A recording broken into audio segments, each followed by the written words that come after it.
जिन शासन की सदाकाल जय विजय हो। शासनपति भगवान महावीर स्वामी की सदाकाल जय विजय हो। ये जो 5 दिन हमें मिले हैं, अगर बिना व्यवधान के चलते हैं तो ये 5 दिन देखा जाए तो जिंदगी का सार है और पूर्णाहुति अब होने वाली है। 21 तारीख इस सिस्टम का हमने एक वो पॉइंट रखा है जहां पर विराम लेना है। फिर उसके बाद आप सभी का काम है कि इन दिनों में क्या सुना है, क्या सीखा है, उसको हम किस तरह रिपीटेशन में लाते हैं, किस तरह हम उसे अपने जीवन का हिस्सा बनाते हैं, विचारों का, व्यवहार का, आहार का हम हिस्सा बनाते हैं। क्योंकि जब ये बातें हमारे जीवन का हिस्सा बन जाती है, उसी को हम संस्कार कहते हैं। तो देखा जाए तो इन 4-5 दिनों में एक मेन टॉपिक रहने वाला है परिवार। और परिवार सबसे बड़ी इकाई है, सबसे छोटी इकाई भी है, सबसे बड़ी इकाई भी है, क्योंकि ये बेस है, नींव है। ये परिवार के बिना हम समाज की, सोसाइटी की कोई कल्पना नहीं कर सकते।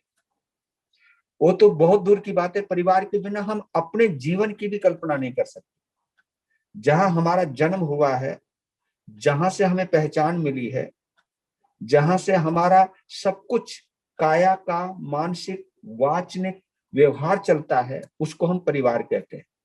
परिवार बहुत बड़ी पावर है। और ये परिवार का जन्म किससे होता है? माँ और बाप से होता है। परिवार को हम इंग्लिश में क्या कहते हैं? फैमिली। फैमिली। और फैमिली के जब हम 5 अक्षरों को लेकर के चलते तो वहां पता चलता है, 5 अच्छे अक्षर हैं, पता चलता है कि father and mother, I love you.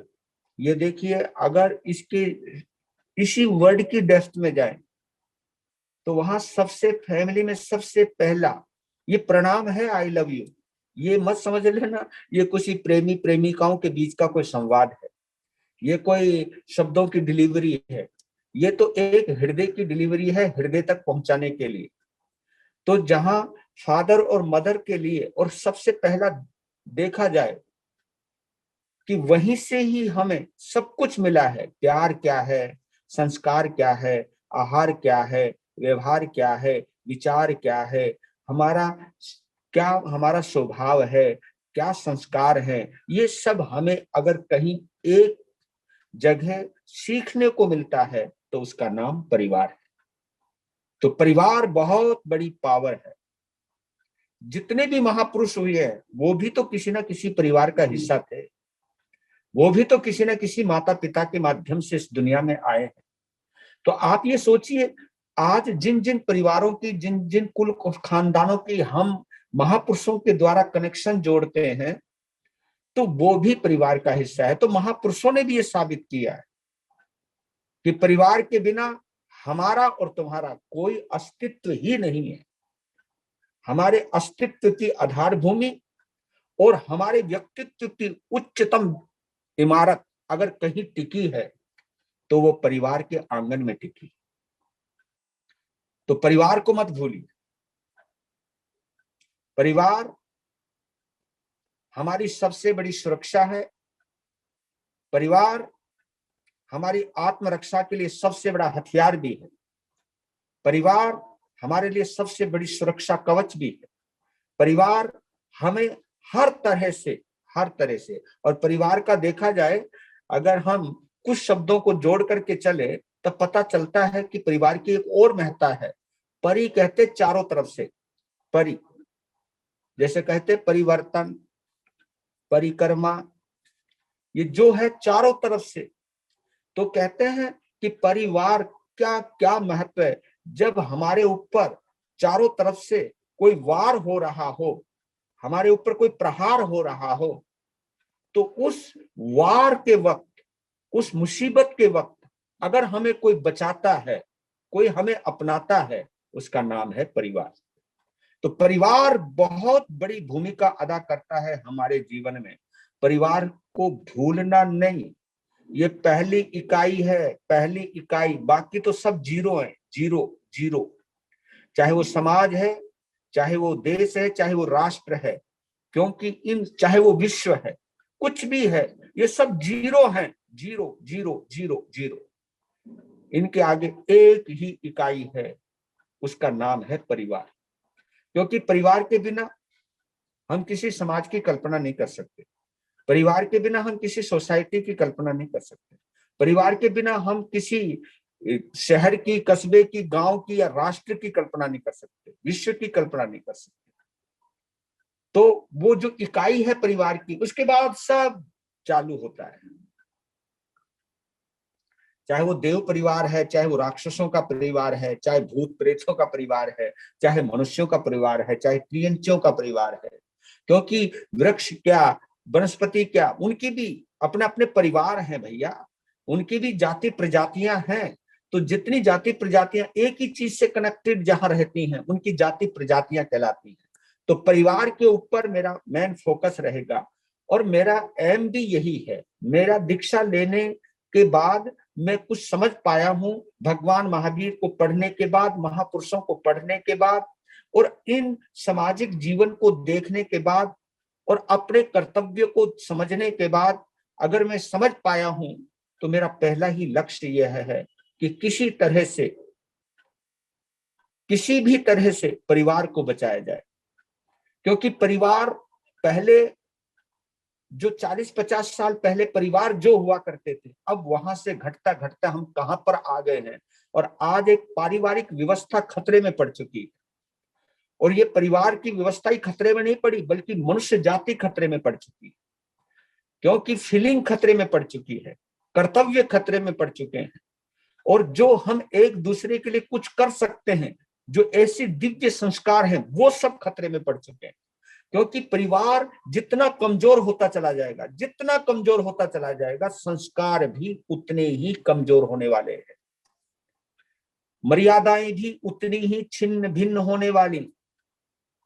तो जितनी मेरी माताएं, जितनी मेरी बहनें, जितनी बच्चे, जितने युवा सुन रहे हैं, मैं, क्योंकि जब व्यक्ति केवल अपने बारे में सोचता है, तो परिवार के टूटने की शुरुआत वहीं से हो जाती है।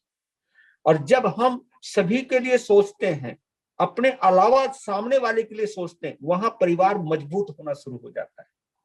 तो जहां हम सेल्फिश हुए, परिवार भी टूटेगा, और यहां तक कि आपके अस्तित्व भी खतरे में पड़ने वाला है।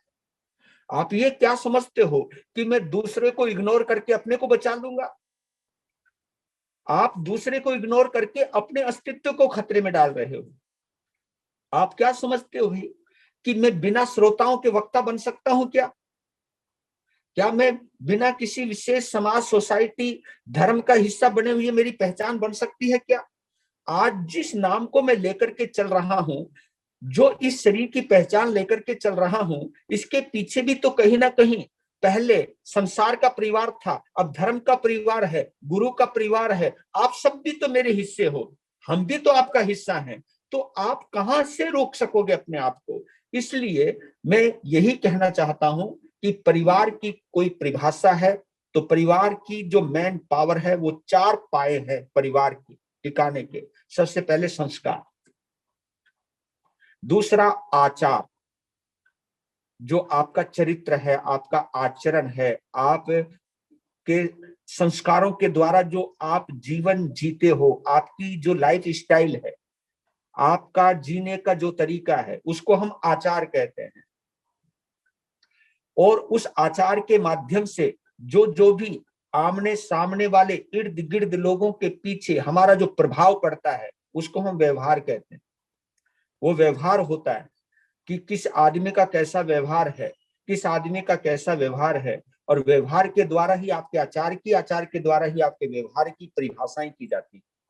और उसके बाद आपका आहार है, क्योंकि हर परिवार का अपना भोजन होता है, अपना आचार भी होता है, अपना संस्कार भी होता है, और संस्कार के अंदर आपका आहार भी टिका हुआ है। कौन सा परिवार किस तरह का आहार करता है, ये पहचान है, सबकी पहचान है भैया। हर जाति प्रजाति का अपना भोजन है, चाहे वो पंजाबी डिश है, चाहे वो मराठी डिश है, चाहे वो चाइनीज डिश है, चाहे साउथ इंडियन डिश है, ये सब देश काल की तो डिश है ही है। वहां से जुड़े हुए जितने भी परिवार हैं, समाज हैं, उनकी भी ये आहार पहचान है। और हमारे घर के अंदर, तुम्हारे सबके घर के अंदर सबकी चॉइस भी अलग अलग है। किसको कौन सा आहार लगता है, किसको कौन सा आहार लगता है, किसी को विदेशियों का आहार पसंद आता है, किसी को देश का आहार पसंद आता है। तो हमें ये देखना है कि हमारे परिवार का आहार क्या है, इसके ऊपर भी फोकस करना है। और ये जो आहार टिका हुआ है, कौन उस आहार के अंदर हमारे संस्कार है या नहीं, हमारे आचार है या नहीं, हमारा व्यवहार है या नहीं। क्योंकि आपके पूरे जीवन का निर्माण माँ बाप के बाद अगर किसी से होता है तो उसका नाम है आहार। और इन सब चीजों का जहां संयुक्त प्रयास चलता है, पुरुषार्थ चलता है, उसका नाम है परिवार। तो परिवार के ऊपर फोकस करना मेरा कर्तव्य भी है। क्योंकि भैया हम जहां चतुर्मास भी करते हैं ना, तो चतुर्मास करते वक्त ये देखते हैं वहां कितने परिवार हैं, कितने परिवार हैं जो आएंगे, कितने परिवार हैं जो धर्म ध्यान करेंगे, कितने परिवार हैं जो समाहित करेंगे। यानी परिवार को देख करके भी धर्म स्थान बनते हैं। हाँ, कि जिनकी कम्युनिटी की पहचान भी एक और है। क्योंकि परिवार के दो हिस्से, परिवार के दो रूप होते। अगर एक तो चार दीवारी है जो हमारा परिवार है, और एक ही तरह की आचार व्यवहार संस्कार आहार मानने वालों के भी अपने अपने धर्म स्थान होते हैं। जो धर्म स्थान वो कहलाते हैं जहां से हम जीने की कला सीखते हैं। वैसे मेन कला, मुख्य कला हमें अगर कहीं से मिलती है तो हमें माँ बाप से मिलती है। तो इसलिए कहते हैं कि हमारे जो माता पिता हैं वो पहले अध्यापक होते हैं, और परिवार जो है वो हमारी पाठशाला होती है। और उस पाठशाला के अंदर ही हम अच्छे संस्कार या बुरे संस्कार सीखते हैं। हमारा अच्छा आचार सदाचार या दुराचार भी वहां से कनेक्टेड रहता है, और हमारा व्यवहार भी उसी से कनेक्टेड रहता है, और हमारा आहार भी उससे कनेक्टेड रहता है। तो मेरे बंधुओं, आहार के ऊपर, संस्कार के ऊपर, अब इस चीज को मैं थोड़ा सा फाइंड करता हूं क्योंकि समय भी अब सिमट रहा है। परमात्मा को हो, क्योंकि कुछ लोग मानते हैं हमें परमात्मा ने जन्म दिया है, उनकी भी अपनी मान्यता हो सकती है, यानी वो अपने आप को नहीं किसी थर्ड पावर को मानते हैं। हमारे यहाँ कर्म प्रकृति को कहते हैं। इसको कभी जैसी जैसी जिसकी प्रकृति है उसको वो मिलता है। तो परमात्मा प्रकृति हमें जीवन देती है, लेकिन इसको बनाने का काम तो हम करते हैं। क्योंकि वो दे सकते हैं, जो सुप्रीम पावर है वो हमें दे सकती है, लेकिन उसका इस्तेमाल कैसे करना है, उसका उपयोग कैसे करना है, ये हमें खुद सीखना है। अब माँ बाप ने हमें जन्म दिया है, माँ बाप ने कुछ ऐसी बेसिक भी दिए हैं, लेकिन उसे फॉलो करना और उसके अनुसार जीवन चलाना, और उसके अनुसार जीवन चलाते हुए अपनी एक पहचान बनाना, ये तो काम हमारा ही है, ये किसी और का नहीं है। तो इसके लिए मैं महत्वपूर्ण बात पर आज, क्योंकि जहां हमारा नौजवान भटक रहा है, कहीं एजुकेशन का कमाल है, क्योंकि अब जो हमारी शिक्षा है, क्योंकि बच्चों को अगर हम शुरू से देखा जाए तो सबसे पहले तो एक ही बात कहता हूं, बच्चे को जन्म देते ही आप केवल बच्चे को जन्म नहीं देते हो, बच्चे ने भी आपको कुछ दिया है। मानते हो ना इस बात को? बच्चे ने केवल जन्म ही नहीं लिया है, उसने भी आपको कुछ दिया है। अगर आपने कुछ दिया है तो उसने भी कुछ दिया है। क्या दिया है? आप पहले माँ बाप थे, पहले पति पत्नी थे, अब आप माँ बाप बन गए। तो माँ बाप का दर्जा अगर किसी ने दिया है तो आपके बच्चे ने दिया है, आपकी संतान ने दिया है।